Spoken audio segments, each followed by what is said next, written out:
En Algérie, la vague de contestation s'amplifie. La jeunesse ne démord pas malgré les intimidations. L'organisation Reporters sans frontières dénonce des tentatives de musellement de la presse.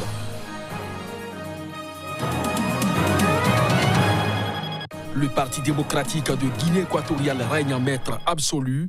Un an après la dissolution du principal parti d'opposition, la politique est plus que jamais verrouillée à Malabo.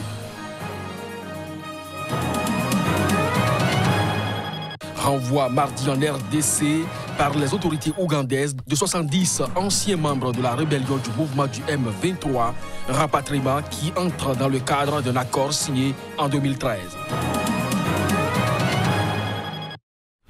C'est là le sommaire du journal. Mesdames, Messieurs, bonjour et bienvenue. Renvoi mardi en République démocratique du Congo par les autorités ougandaises de 70 anciens membres de la rébellion du mouvement du 23 mars dénommé M23, un rapatriement qui entre dans le cadre d'un accord signé en 2013 entre les deux pays. Reportage. L'Ouganda a remis plus de 70 anciens combattants du M23 au gouvernement de la RDC. Programme de rapatriement volontaire oblige. Les ex-rebelles, accompagnés de 10 membres de leur famille, ont quitté l'Ouganda mardi via l'aéroport d'Entebbe en présence de représentants de l'ONU. Ce rapatriement fait suite à une réunion d'avril 2018 lors de laquelle l'Ouganda, le Rwanda, la RDC se sont accordés sur une campagne de sensibilisation auprès des anciens du M23 afin d'intensifier leur retour. À en croire le porte-parole du ministère ougandais des Affaires étrangères, le transfert de mardi porte à 316 seulement le nombre total d'ex-rebelles M23 rapatriés depuis l'Ouganda sur un total d'environ 1500. Dernier mouvement des rébellions à dominante Tutsi, soutenu par le Rwanda et l'Ouganda dans l'est de la RDC, le M23 avait été défait en novembre 2013 par l'armée congolaise après 18 mois de guérilla au nord Kivu. En décembre 2013, à Nairobi, le M23 et Kinshasa avaient signé des engagements, notamment pour ouvrir la voie au rapatriement de la plupart des combattants de l'ex-rébellion depuis l'Ouganda et le Rwanda, où ils avaient trouvé refuge en vue de leur réinsertion dans la vie civile. Le Parti démocratique de Guinée équatoriale règne en maître absolu. Un an après la dissolution du principal parti d'opposition, la politique est plus que jamais verrouillée à Malabo.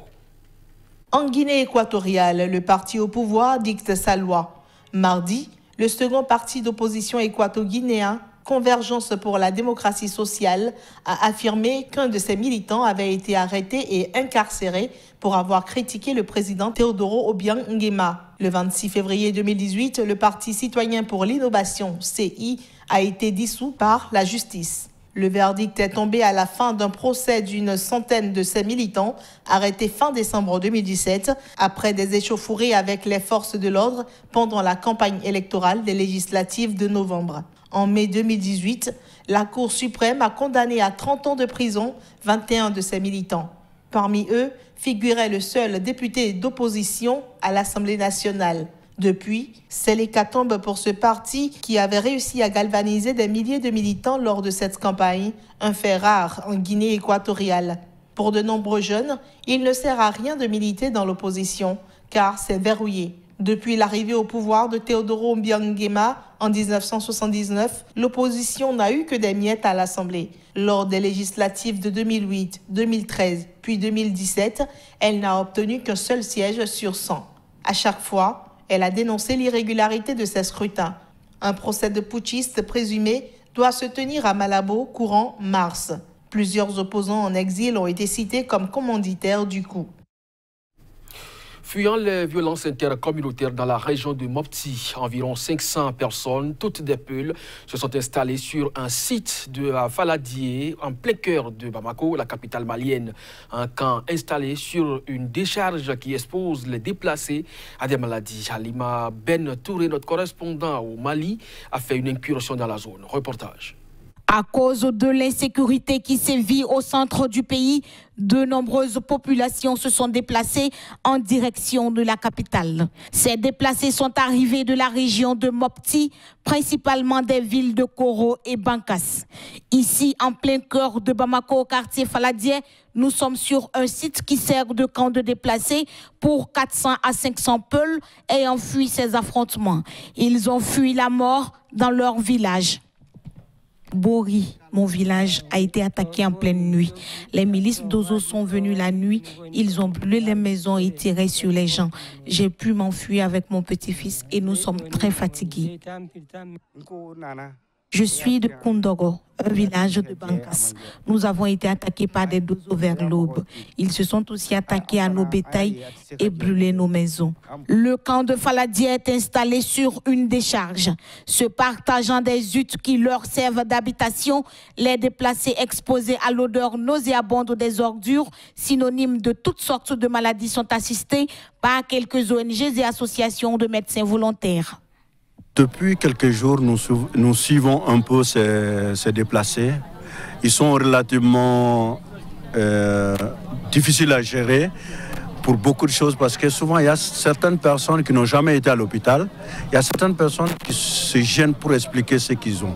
Et nous avons trouvé des malades, nous avons trouvé des gens qui ont des maladies chroniques, des enfants qui sont malnutris, des enfants qui ont de la fièvre, des personnes âgées qui sont malnutries aussi et surtout les femmes enceintes dont les grossesses ne sont pas suivies.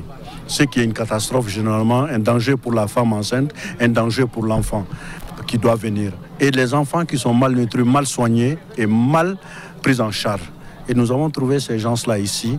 Et de 8h30 jusqu'à maintenant, je vous avoue que nous avons consulté au minimum 200, voire 250 personnes. Avec 1400 morts selon les organisations humanitaires, on peut désormais dire que les affrontements intercommunautaires dans le centre se déplacent dans la capitale malienne qui accueille depuis décembre 2018 de plus en plus de personnes fuyant ces violences. Au Bénin, les tractations pour les législatives se poursuivent. Les représentants des partis politiques ont dû passer la nuit de mardi à mercredi pour le dépôt de leur dossier. Au total, 7 formations politiques ont pu accéder provisoirement à ce stade du scrutin. Reportage. Le premier dépôt de déclaration de candidature aux élections législatives s'est fait à la date de clôture à 23h31 à la Sénat. C'est Soumanou Toleba de FCDB qui a ouvert le bal. Union progressiste, Moël Bénin, PRD, Bloc républicain, USL et UDBN lui ont emboîté le pas jusqu'à 23h58. 2 minutes plus tard, le portail de l'institution était fermé comme le prévoit la loi. Au total, les dossiers de 7 partis politiques ont été enregistrés. Parmi les grands absents à ce rendez-vous, FCBE de Yahi Boni, mais aussi Restaurer l'espoir de Candide Azanaï. L'équipe de la Sénat ainsi prend en main la suite du processus électoral. Emmanuel Tiando, président de la Sénat. Nous sommes en train d'examiner la complétude de leur dossier, c'est-à-dire l'inventaire des pièces exigées par le code électoral, après quoi nous allons passer à la phase de l'examen des dossiers par rapport à leur conformité à la loi et par rapport à leur recevabilité. Qu'après la phase d'enregistrement, on leur délivre un récépissé provisoire qui atteste qu'ils sont venus devant la commission de réception, devant la Sénat pour présenter leur déclaration de candidature. On note cependant une flexibilité dans l'attitude de la Sénat qui initialement exigeait le certificat de conformité avant de réceptionner les dossiers. Nous n'avons pas prévu ce cas de refus d'enregistrement. Nous enregistrons tous les partis qui se présentent à nous, après quoi nous allons procéder à l'examen quant au fond de ces dossiers et c'est en ce moment qu'on va leur délivrer on va prendre une décision de rejet ou d'acceptation de ces dossiers. Le compte à rebours commence pour la Sénat pour délibérer la liste retenue.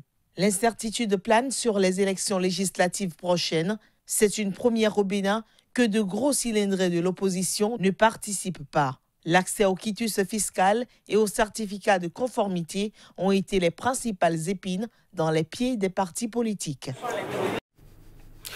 Au Nigeria, et ceci en bref et en image, le président sortant Muhammadu Buhari, candidat à sa propre réélection, a été élu avec 56% des voix selon les résultats annoncés au petit matin de ce mercredi par la commission électorale indépendante. Premier artisan de cette victoire, les électeurs du Nord, où un vote plébiscite pratiquement a été obtenu par le candidat qui a obtenu 1,4 million de voix à Kano, tout comme dans sa terre natale, Kassila.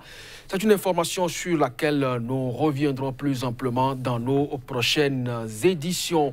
La caravane du moins e-campagne sur le respect des droits de l'homme au Niger, lancée par l'association des blogueurs pour une citoyenne active, était à Maradi, une région située à 600 km à l'est de Niamey, la capitale. Elle y a été animée une conférence débat avec les acteurs de la société civile de la région qui ont fait un état des lieux de la situation. Le point avec notre correspondant au Niger, Abdul Karim Mahamadou. À Maradi, l'une des régions les plus peuplées du Niger, la situation du respect des droits de l'homme a été au centre de la conférence débat organisée par l'Association des blogueurs pour une citoyenneté active. L'association a expliqué aux acteurs de la société civile l'objectif de son engagement à travers cette e-campagne qui consiste à familiariser les populations avec les outils nationaux et internationaux sur les droits de l'homme ratifiés par le Niger. Consciente de la fragilité de la démocratie dans notre pays, l'Association des blogueurs pour une citoyenneté active s'efforce de contribuer à des dynamiques plus convergentes et plus consensuelles, mieux encore à une mobilisation autour des principes et des concepts fondamentaux concernant les droits humains, notamment ceux de la Déclaration universelle des droits de l'homme et des nombreux instruments juridiques internationaux relativement à la protection des droits humains. Les acteurs de la société civile de la région de Maradi ont brossé un tableau sombre de la situation des droits de l'homme, des violations allant de l'alimentation, l'éducation ou encore les droits de manifestation. Les enfants ne sont pas bien éduqués, ils ne sont pas bien nourris, si je peux le dire, parfois par manque et par pauvreté des parents ou bien, et je sais pas, les parents ont délaissé, l'État aussi n'arrive pas à subvenir aux besoins de sa population. La justice nous a autorisé de manifester et tout le monde a vu que la justice nous a autorisé de manifester ici à Maradi et que, à plus grande surprise, au bon matin, nous sommes au niveau de notre lieu de rassemblement et que nous avons vu, nous avons constaté, nous avons trouvé un arsenal de police, de gardes et de gendarmerie qui nous ont bloqués de faire notre mandat. Ça, c'est un cas palpable ici à Maradi. L'Association des blogueurs pour une citoyenneté active interpelle l'État sur ses responsabilités, notamment la garantie effective du respect des droits de l'homme, les plus élémentaires, à savoir l'alimentation, la santé et l'éducation. La vague de contestation s'amplifie en Algérie. Les jeunes se mêlent de plus en plus à la danse pour décrier la candidature du président Abdelaziz Bouteflika à un 5e mandat. L'organisation Reporters sans frontières dénonce des tentatives de musellement de la presse. L'ONG de défense de la liberté de la presse s'insurge contre une vague de répression envers la presse en marge des manifestations inédites contre un 5e mandat du président algérien. En effet, Reporters sans frontières attire l'attention sur le fait que les autorités algériennes mettent tout en œuvre pour museler les médias voulant couvrir les grandes manifestations. Depuis le début des manifestations, Reporters sans frontières a recensé un nombre inquiétant de violences à l'égard de la presse, parmi lesquelles interpellations, agressions, interdiction de couvrir, confiscation de matériel, ralentissement du réseau Internet, entre autres. Les autorités algériennes ne se contentent plus des innombrables pressions économiques et judiciaires sur les journalistes et les médias. Désormais, ils agressent, arrêtent les journalistes et empêchent les informations de circuler, d'après le directeur Bureau Afrique du Nord de RSF. Les médias audiovisuels publics algériens n'ont ainsi pas fait état du mouvement de contestation. Des journalistes de la radio nationale algérienne ont affirmé que ce silence avait été imposé par leur hiérarchie. Ils ont dénoncé l'absence de neutralité à l'antenne, le traitement exceptionnel réservé au camp du président Bouteflika et celui restrictif de l'opposition. Mardi, Les journalistes ont été interdits d'accéder à un campus du centre d'Alger où s'étaient rassemblés environ 500 étudiants protestant contre la candidature du chef de l'État. Reporters sans frontières place l'Algérie à la 136e place sur 180 de son classement mondial de la liberté de la presse 2018. Voilà qui referme cette édition. Merci à vous de nous avoir suivis. Très bonne journée en compagnie des programmes de SICA.